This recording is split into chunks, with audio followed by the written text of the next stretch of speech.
আফগানিস্তানের যুদ্ধ চলাকালীন সময় এই মেয়েটি তার অসুস্থ স্বামী নিয়ে বিপদে পড়ে যায়। প্রতিদিন তার কাছে সেনা সদস্যরা আসত। একসময় মেয়েটি নিজের ইজ্জত ধরে রাখতে পারে না। সেনা সদস্যরা তার সাথে খারাপ আচরণ করত। অন্যদিকে মেয়েটি রয়েছে সন্তান। তার স্বামী অসুস্থ থাকায় সে তার স্বামীকে সব গোপন কথা বলে দিত, যেসব গোপন কথা এর আগে কাউকে শেয়ার করেনি। এভাবেই গোপন কথা বলতে বলতে একদিন এমন এক গোপন কথা শেয়ার করে যেই কথা শুনে তার স্বামীর জ্ঞান ফিরে আসে আর মেয়েটিকে মারতেও চায়। কি ছিল সেই গোপন কথা যা শুনে বছরের পর বছর প্যারালাইজড হয়ে যাওয়া রোগী সুস্থ হয়ে যায়? মুভির শেষে যে টুইস্ট রয়েছে তা আপনার ভাবনারও বাইরে, তাই গল্পটি শেষ পর্যন্ত দেখতে থাকুন। মুভির শুরুতে আমাদেরকে আফগানিস্তানের দৃশ্য দেখানো হয়। আফগানিস্তানে তখন যুদ্ধ চলছিল, চারপাশে শুধুমাত্র গুলিরই আওয়াজ শুনতে পাওয়া যায়।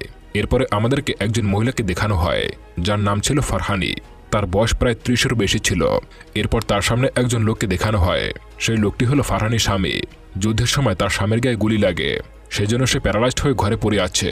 ফারহানি তার স্বামীর সেবা যত্ন করে। বাইরে যুদ্ধের শব্দ এবং গোলাগুলির শব্দ শোনার পরেও ফারহানি তার স্বামীর পাশেই থেকে যায়। তার স্বামী সুস্থ হয়ে যাওয়ার জন্য সে সবসময় প্রার্থনা করত। দিনরাত তার নিজের মতো করে স্বামীর সঙ্গে কথা বলতো। তার স্বামী তার কোনো কথা শুনতে পায় কিনা তাও জানে না, তবে ডাক্তার বলেছিল যে 2 সপ্তাহের মধ্যে ঠিক হয়ে যাবে। কিন্তু অনেক দিন হয়ে যাওয়ার পরেও তার স্বামী এভাবেই বিছানায় পড়ে আছে। ফারহানি তার স্বামীকে সুস্থ করার জন্য নানাভাবে চেষ্টা করতে থাকে, কিন্তু কোনোভাবেই তার স্বামীর হুঁশ ফিরছিল না। যত দিন যায় ফারহানির মনের অস্থিরতা বেড়ে যায়। সে বুঝতে পারছিল না যে কি করবে বা কি করলে তার স্বামী আগের মতো আবারও সুস্থ হয়ে যাবে। তার স্বামী সুস্থ হয়ে ওঠার পরিবর্তে আরও বেশি অসুস্থ হয়ে যায়। এটা দেখে সে দুশ্চিন্তায় পড়ে যায়। ফারহানির 2টি মেয়ে রয়েছে, তাদেরকে নিয়ে দিনরাত পার করে দেয়। বাচ্চাদের মুখের দিকে তাকিয়ে সে সব কথা ভুলে যায়। একদিন তার মেয়েরা তাকে বলে তাদের খুব ক্ষুধা পেয়েছে, কিন্তু ফারহানি বুঝতে পারছিল না যে সে কি করবে, কারণ তার ঘরে কোনো খাবারই ছিল না। ফারহানি খুব চিন্তায় পড়ে যায়, তাই সে প্রতিবেশীর বাড়িতে চলে যায় তার মেয়েদেরকে নিয়ে। সে তার প্রতিবেশীকে জিজ্ঞাসা করে আজকে পানিওয়ালা এসেছে কিনা। তখন প্রতিবেশী তাকে জানায় সে এই ব্যাপারে কিছুই জানে না। এরপর ফারহানি তার মেয়েদেরকে নিয়ে ওষুধের দোকানে যায়, কিন্তু তখন সেখানে আর্মি লোকেরা চলে আসে আর গুলি চালায় এবং বোমা মারতে শুরু করে। সেখানকার মানুষজন বোমার আওয়াজ এবং গুলি চালানোর শব্দে অভ্যস্ত হয়ে গিয়েছিল। এরপর সিন পরিবর্তন হয়ে চলে আসে ঔষধের দোকানে। সেখানে ফারহানি তার স্বামীর জন্য ঔষধ চায়, কিন্তু দোকানদার তাকে কোনো ঔষধ দেয় না। দোকানদার তাকে বলে আমি তোমাকে আর ঔষধ দিতে পারবো না, কারণ তোমার অনেক টাকা এমনিতেই বাকি রয়েছে, তুমি আগে সেই সব টাকা পরিশোধ করো। এই কথা শুনে ফারহানি সেখান থেকে চলে আসে আর সে খুব চিন্তায় পড়ে যায়। বাড়িতে এসে সে তার স্বামীর খাওয়ার ব্যবস্থা করে, কারণ তার স্বামী নড়াচড়াও করতে পারছে না, কিন্তু তাকে বেঁচে থাকার জন্য খাবার তো দিতে হবে। ফারহানি একটা খাবারের নলের সাহায্যে তার স্বামীকে খাওয়ায়। ফারহানি জানে না যে তার স্বামী তার কোনো কথা শুনতে পায় কিনা, তবে সে প্রতিবারই বাইরে যাওয়ার আগে তার স্বামীর অনুমতি নিয়ে যেত। বাইরে থেকে ফিরে এসে সে তার সমস্ত ঘটনা তার স্বামীকে বলে দিত। কথা বলা শেষ হয়ে যাওয়ার পর সে বেশ কিছুক্ষণ তার স্বামীর দিক তাকিয়ে থাকে। পুরো শহরের মধ্যে ফারহানির আত্মীয় বলতে একজন আন্টি আছে। বাকি সব আত্মীয়রা যুদ্ধ শুরু হওয়ার আগে সেখান থেকে চলে গেছে। তারা সেই আন্টির বাড়ির পাশেই থাকে। ফারহানি যখনই দুশ্চিন্তায় থাকে তখন সে তার আন্টির কাছে যায়, তাই সে আজও তার আন্টির কাছে এসেছে।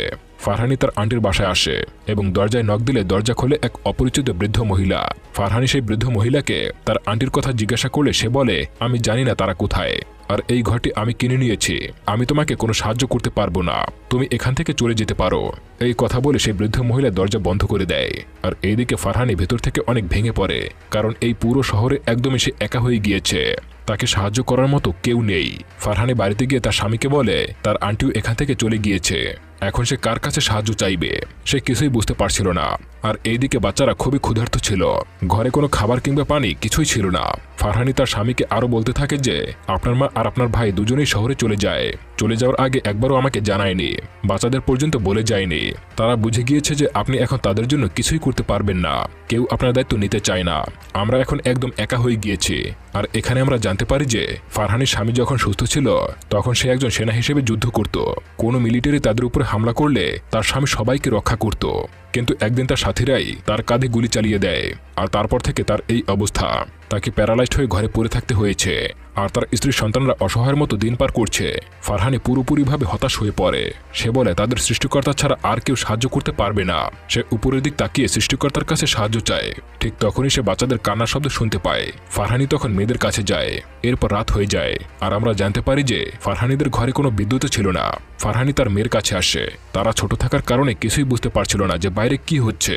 তারা এটাও জানে না যে তাদের বাবার সাথে কি হয়েছে। তাদের বাইরের দুনিয়া সম্পর্কে কোনো ধারণাই নেই। তারা মনে করে তাদের বাবা হয়তো তাদের সঙ্গে রাগ করেছে, তাই তাদের সাথে কোনো কথাই বলে না।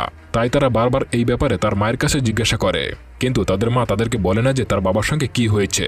রাতে ফারহানি তার স্বামীর ঘরে যায় আর পুরো শরীর মুছে পরিষ্কার করে দেয়। পরের দিন একজন ডাক্তার তাদের বাড়িতে আসে ফারহানির স্বামীকে দেখার জন্য। ফারহানি তাকে বলে, আমি অসুস্থ, আপনার ভিতরে আসতে হবে না। তখন ডাক্তার তাকে বলে, আমি কিছুদিনের জন্য বাইরে যাচ্ছি, তুমি তোমার স্বামীর ক্ষতস্থানগুলোর খেয়াল রেখো। এটা বলে ডাক্তার চলে যায় আর ফারহানি ঘরের ভিতরে এসে তার স্বামীর ক্ষতস্থানগুলো দেখতে থাকে। ফারহানি দেখে যে তার স্বামীর ক্ষতস্থানগুলো সেই আগের মতোই আছে। তখনই বাইরে একটা ঘোষণা করা হয়, তাই ফারহানি সেটা শোনার চেষ্টা করছিল। ঘোষণায় বলা হয় যে মসজিদে অস্ত্র সংগ্রহ করা হয়েছে, সবাই যেন সেই অস্ত্র সংগ্রহ করে নিয়ে যায়। ঘোষণা শুনে ফারহানি বুঝতে পারে যে এখানে শত্রুদের আক্রমণ হতে চলেছে আর সেজন্য অস্ত্র সংগ্রহ করা হচ্ছে। ফারহানি তাড়াতাড়ি করে মেয়েদেরকে নিয়ে বেসমেন্টে চলে আসে। অন্য লোকজনেরাও নিজেদেরকে রক্ষা করার জন্য বেসমেন্টে চলে যায়।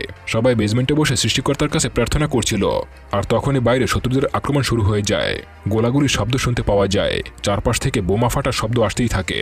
সেই সাথে ট্যাঙ্ক এবং মিসাইল দেখা যায়। সবাই শুনতে পাচ্ছিল যে বাইরে কিছু হচ্ছে, কিন্তু কেউ জানে না কি হচ্ছে। হঠাৎ বাইরে গোলাগুলির শব্দ বন্ধ হয়ে যায়। তখন ফারহানি ছুটে যায় তার স্বামীর কাছে। গোলাগুলির কারণে তার চারপাশে ধুলাবালিতে পরিপূর্ণ হয়ে গিয়েছিল। তার স্বামীর গায়ে ধুলাবালি জমেছিল, তাই সে সেটা পরিষ্কার করে দেয়। এরপর সে দেখতে পায় বাইরে এখনও শত্রুদের ট্যাঙ্ক ঘোরাঘুরি করছিল, অর্থাৎ শত্রুরা আবারও আক্রমণ শুরু করবে। ফারহানি কিছু বুঝে ওঠার আগেই দ্বিতীয়বারের মতো হামলা শুরু হয়ে যায়। চারপাশে ইট এবং পাথর ছড়িয়ে পড়ে। তখন হঠাৎ তার মনে পড়ে যায় তার দুই মেয়ে বেসমেন্টে একা রয়েছে, তাই সে দ্রুত সেই বেসমেন্টে চলে আসে আর হামলা শেষ হওয়ার আগ পর্যন্ত মেয়েদেরকে জড়িয়ে ধরে। কিছুক্ষণ পর আবারও বন্ধ হয়ে যায়।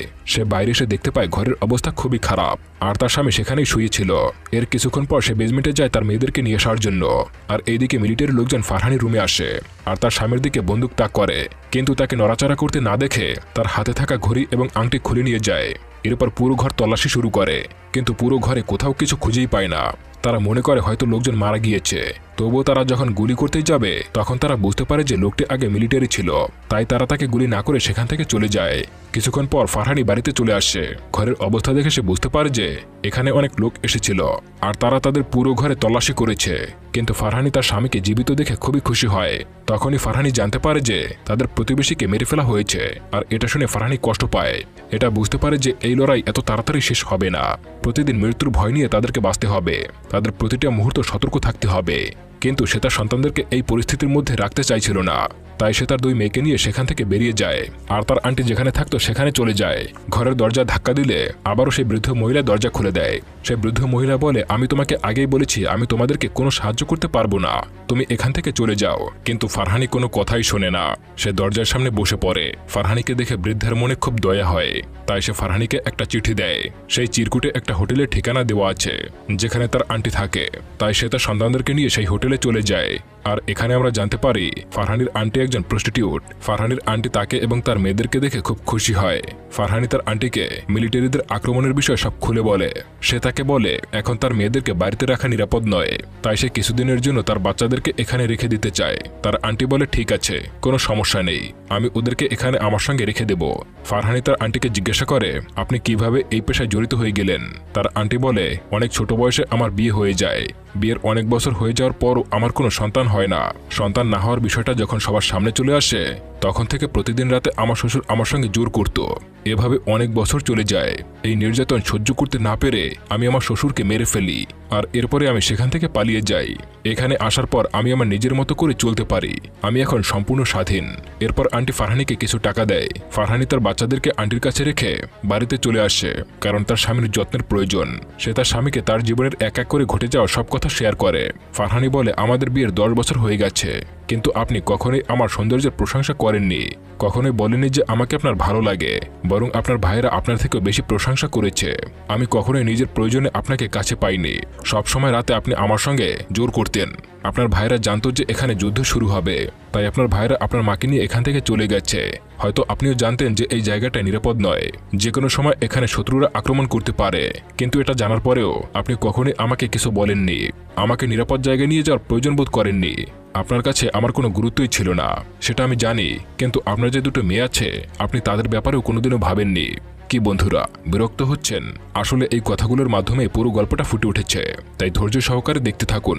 যাই হোক, এরপরে ফারহানি আবারও বলে, এমনকি আপনার পরিবারও আমাদেরকে নিয়ে ভাবতো না। আপনি সবসময় আপনার কাজে ব্যস্ত ছিলেন, এতটাই ব্যস্ত ছিলেন যে বিয়ের দিনেও আসেননি।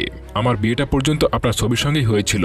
আমি আপনাকে কখনো দেখিনি এবং দেখার সুযোগও পাইনি। আপনি যখনই আসতেন সোজা শারীরিক সম্পর্কে জড়াতেন। আমি এইসব কিছু মেনে নিয়েছিলাম, কারণ সঠিক সময় যদি আমার সন্তান না হতো তাহলে আপনার মা আমাকে বন্ধা বলে বাড়ি থেকে বের করে দিত। তাই সন্তান জন্ম দেওয়ার জন্য নিজের অনিচ্ছা থাকা সত্ত্বেও আমাকে এগুলো মেনে নিতে হয়েছে। আমি আমার জীবনে কখনোই পুরুষদেরকে বুঝতেই পারলাম না। মেয়েদের জীবনে প্রথম পুরুষ থাকে তার বাবা।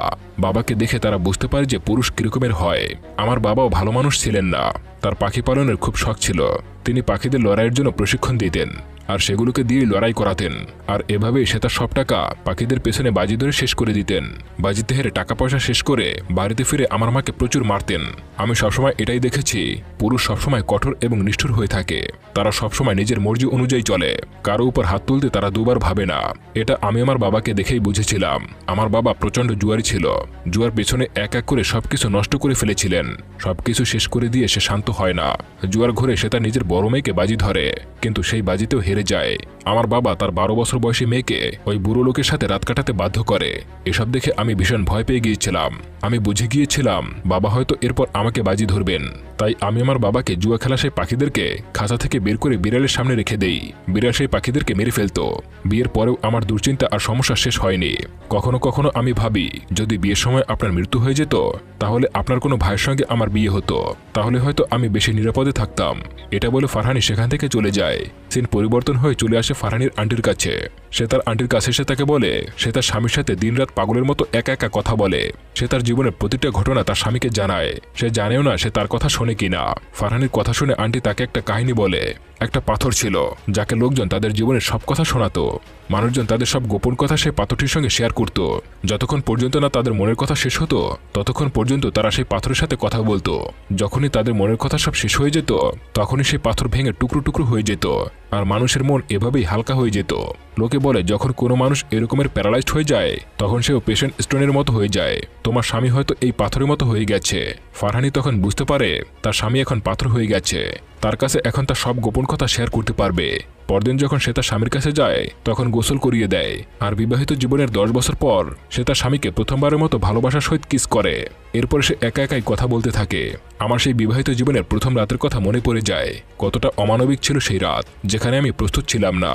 আপনার মা আমাকে বলে দিয়েছিল যে তার সন্তান চাই। কথা বলতে বলতে ফারহানি বাইরে কিছু শব্দ শুনতে পায়।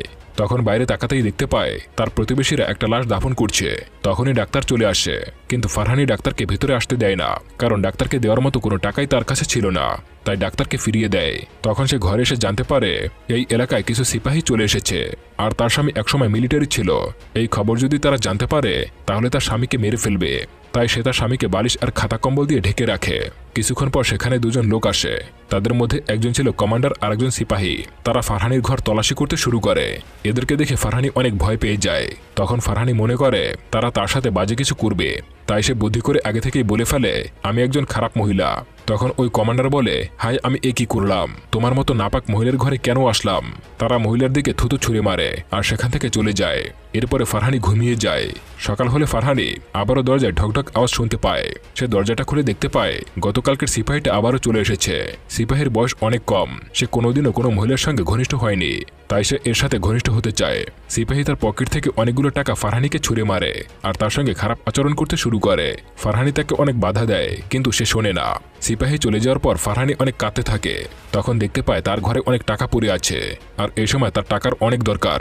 তাই সে টাকাগুলো তুলে নেয় আর দোকান থেকে তার স্বামীর জন্য ঔষধ আর খাবারপত্র নিয়ে আসে। পরদিন ওই সিপাহী ছেলেটা আবারও চলে আসে। এবারও সে অনেকগুলো টাকা তার সাথে নিয়ে আসে আর ফারহানির সঙ্গে সময় কাটায়। প্রতিবার সময় কাটানোর পর সেই সব কাহিনীও ফারহানি তার স্বামীকে বলতো। ফারহানি বলে ছেলেটা সবসময় আমার চোখের দিক তাকিয়ে থাকে, মনে হয় আমার ব্যাপারে খেয়াল রাখে এমন একটা অবস্থা।